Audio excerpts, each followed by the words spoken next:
दरम्यान सुश्रुत घैसास आणि आमच्या रुग्णालयाचा कोणताही संबंध नसल्याचं डॉक्टर निलिमा घैसास यांनी म्हटलंय। सुश्रुत घैसास हा माझा मुलगा आहे, मात्र तो आमच्या रुग्णालयात कधीच प्रॅक्टिससाठी येत नाही असं निलिमा घैसासांनी सांगितलं। गर्भवतीच्या मृत्यूप्रकरणी आक्रमक झालेल्या भाजप महिला कार्यकर्त्यांनी काल घैसासांच्या रुग्णालयाची तोडफोड केली होती, मात्र निलिमा घैसास यांच्या रुग्णालयाची तोडफोड करण्यात आली।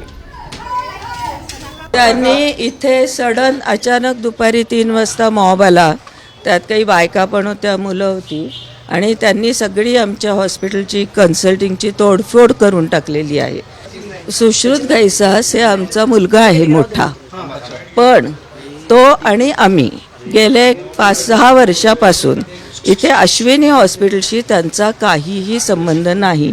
ते फक्त दीनानाथ हॉस्पिटलमध्ये कार्यरत आहेत। गेले जवळजवळ 40 वर्ष आम्ही प्रॅक्टिस करतोय।